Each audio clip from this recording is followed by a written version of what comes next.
Namaskar, this is Bonali Mishra for NE24 channel. A meeting of the Netaji Charcha Samiti was held today at Pensioners Bhavan Silchar under the chairmanship of eminent educationist and former Vice Chancellor of Assam University, Professor Dr. Tapudir Bhattacharya. On January 23rd, the great hero of India's freedom movement, Netaji Subhash Chandra Bose's birthday. This day will be celebrated with due dignity in Silchar along with the entire country. He said that if the new statue is not installed at Netaji Point in Rangelkhari by 23rd January, then the old statue at the local Gandhibagh Park will be paid tribute to. At 8 a.m., a procession in association with Tableau will circumambulate various streets of the city and pay homage at the foot of Netaji Subhash Chandra Bose's statue. A discussion meeting on Netaji's role in world politics during Second World War will be held in the Humanity Foundation meeting room at Gopalganj at 5 p.m. on that day. Dipankar Chand, Shiabuddin Ahmed, Muhammad Habibullah Majumdar and Nihar Ranjan Paul will be present as discussants. Netaji Charcha Samiti requests the presence of all citizens in this event.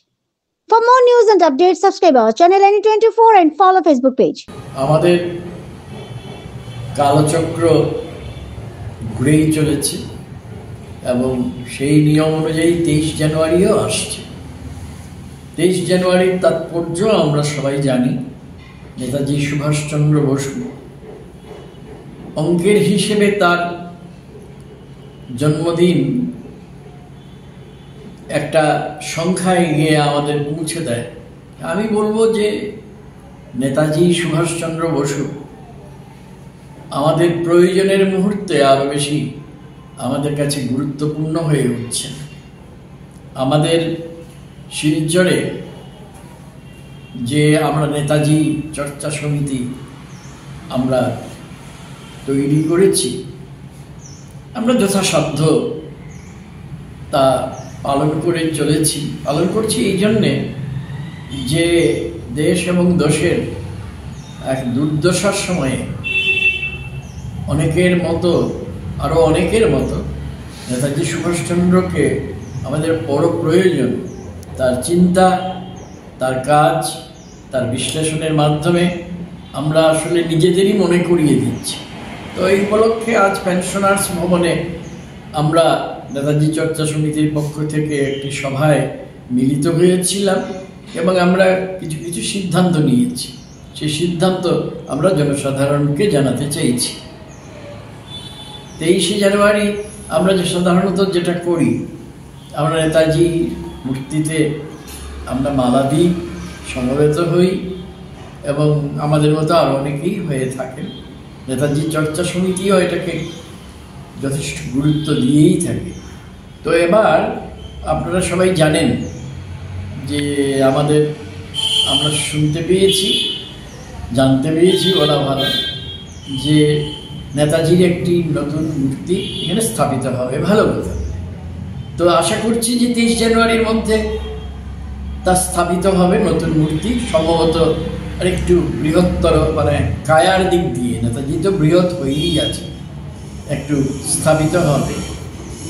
তো যদি কোনো কারণে আমরা রাঙ্গিরখাড়ির সেই Netaji point হিসেবে যা পরিচিত সেখানে যদি মূর্তি আমরা না পাই, তখন আমরা জানি যে এতদিন আমরা যে মূর্তিতে মালা দিয়েছি, সম্মান জানিয়েছি, তা এই মুহূর্তে গান্ধী ভবন চত্বরে স্থানান্তরিত হয়েছে। তো আমরা যথারীতি সকালবেলা আমাদের কর্মসূচি অনুযায়ী আমরা সেখানে যাব, মিছিল করেই যাব এবং গিয়ে নেতাজির মূর্তি সে রাঙ্গিরখাড়িতেই হোক অথবা গান্ধী ভবনে স্থানান্তরিতই হোক, অবস্থা বিশেষত আমরা 22 তারিখে তো বুঝতেই পারবো। সেই অনুযায়ী আমরা সেখানে আমাদের শ্রদ্ধা নিবেদন করব সবার তরফ থেকে এবং আমরা এই আমন্ত্রণ জানাবো সমস্ত জনসাধারণের সমস্ত অংশের মানুষকে যে আপনারাও এই মহতী অনুষ্ঠানে আপনারা যোগ দিন। এবং আমরা আমাদের যারা আছেন তরুণী যারা কিশোরী তাদের নিয়ে আমরা একটা শোভাযাত্রার মতো করব সকালের দিকে। সম্ভবত সকাল 8টায় তার ক্ষুদিরাম মূর্তির পাদদেশ থেকে তার যাত্রা শুরু করবে এবং নেতাজি মূর্তি ওই যে বললাম যেখানেই থাকুক সেখানে গিয়ে তার সমাপন হয়। আর বিকেলবেলা 5টার সময় যে হিউম্যানিটি ফাউন্ডেশনের যে সভাঘর গোপালগঞ্জে সবাই চেনেন আপনারা, সেখানে আমরা একটি সভার আয়োজন করেছি এবং এবার আলোচনার বিষয়বস্তু খুবই আকর্ষণীয় হবে বলে আমরা মনে করছি। যে দ্বিতীয় বিশ্বযুদ্ধের রাজনীতিতে আজাদ হিন্দ বাহিনীর সর্বাধিনায়ক নেতাজির ভূমিকা তো কাউকে বলতে হবে না, তো এর একটা প্রভাব বিশ্ব রাজনীতিতেই পড়েছিল। এ বিষয়ে আমরা একটা আলোচনা চক্র করব এবং তাতে যোগ দেবেন এই অঞ্চলের সুপরিচিত সংস্কৃতির কর্মী এবং প্রাক্তন শিক্ষক দীপঙ্কর চন্দ, আরেকজন সংস্কৃতি কর্মী শিহাবুদ্দিন আহমেদ, আমার নিহার রঞ্জন পাল এবং বিশ্ববিদ্যালয়ের ইতিহাস বিভাগের তরুণ অধ্যাপক ডক্টর মোহাম্মদ হাবিবুল্লাহ মজুমদার। এই যে আলোচনা চক্র বিকেল 5টায় গোপালগঞ্জে, তাতে আপনাদের সাদর আমন্ত্রণ জানাচ্ছি। আপনারা তাতে যোগ দিন এবং নেতাজিকে হৃদয়ের মাঝখানে, মননের মাঝখানে স্থাপন করুন। ধন্যবাদ।